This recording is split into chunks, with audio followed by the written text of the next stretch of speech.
Et bonsoir! Aujourd'hui, petite vidéo pour vous parler des DLC, DDM, DLUO et que sais-je encore, bref, pour essayer de s'y retrouver dans tout ça. D'ailleurs, DLUO, je sais même plus s'il est encore utilisé. Je le vois encore quelques fois, mais officiellement, je crois qu'il est même plus utilisé. Maintenant, il a été remplacé par DDM.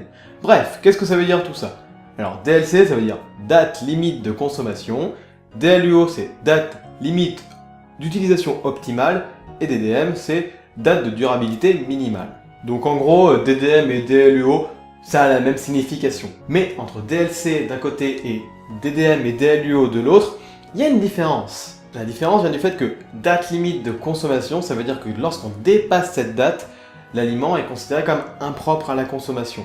Il y en a certains qui vont encore l'être, mais ça va être parce que les industriels vont se laisser une petite marge, ce qui peut être compréhensible notamment. Mais dans la majorité des cas, lorsque cette date est dépassée, il ne faut plus consommer l'aliment. Ça va être surtout le cas pour les produits à base de viande, de poisson ou d'œufs. Par contre, pour la DLUO ou la DDM, qui sont la même chose et que je vais appeler maintenant DDM uniquement, on oublie DLUO. Donc par contre pour la DDM, lorsque celle-ci est dépassée, l'aliment est encore consommable. Mais alors, que signifie cette date? Eh bien c'est tout simple.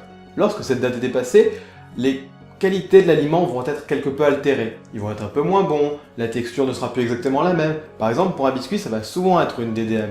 Lorsque la date va être passée, le biscuit sera un petit peu mou. Donc la texture pour certains, pour d'autres ce sera le goût, pour d'autres ce sera même l'aspect tout simplement. Mais ça veut dire qu'une fois qu'elle est dépassée, on peut toujours consommer le produit. Bon, il y a quand même ses limites, hein. Si la DDM est passée de 1 an, 2 ans, ça dépend des produits, mais pour certains, on évite de les consommer quand même. Et donc comment sont déterminées ces dates? Et ça, c'est vraiment compliqué pour les industriels.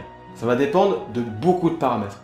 Déjà, les matières premières, c'est assez logique. Ensuite, deuxième paramètre, ça va être le processus de fabrication. Donc ça va dépendre des étapes de chauffage, de refroidissement. Ensuite, ça va dépendre du stockage.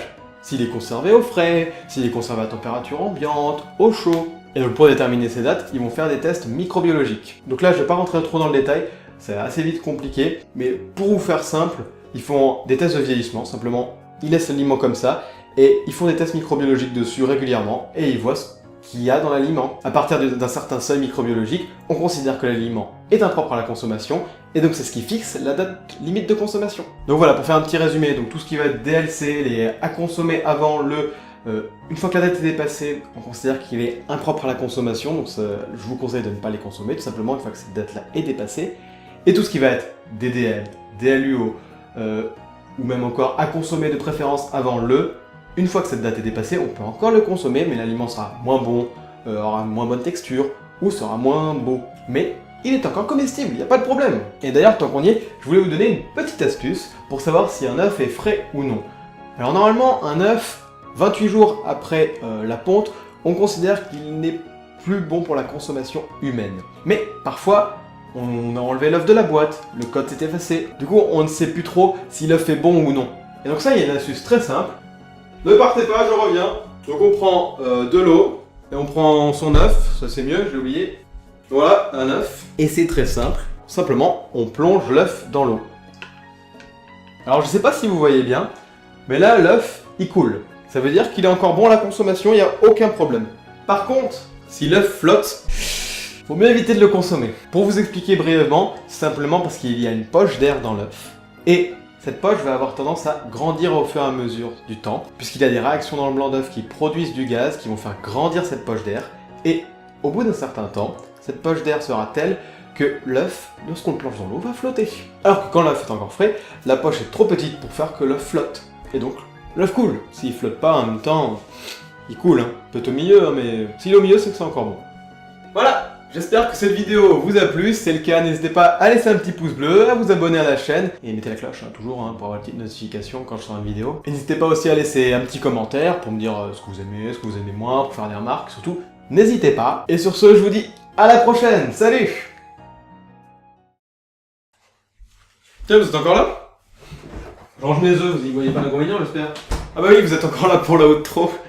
Vous restez pour la outro, ça c'est cool, ça j'aime bien, merci, hein, ça me fait plaisir. Hein. Ah, surtout qu'en plus il se passe pas grand chose. Si là il va se passer quelque chose de ouf. Je vais vous dire pourquoi il y a cette serviette qui pend sur le micro-ondes. Vous vous demandez peut-être, enfin... Moi quand je fais le montage, je me dis peut-être que les gens se demandent pourquoi il y a cette serviette. Non, vous vous demandez pas? Non?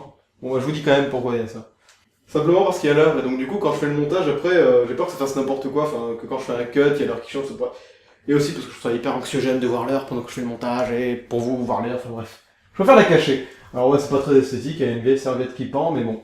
Voilà. C'était la révélation du jour. J'espère que cette révélation vous a plu. Si c'est le cas, mettez un énorme pouce bleu, vraiment. Toujours mon Twitter dans la description, venez. Allez, salut!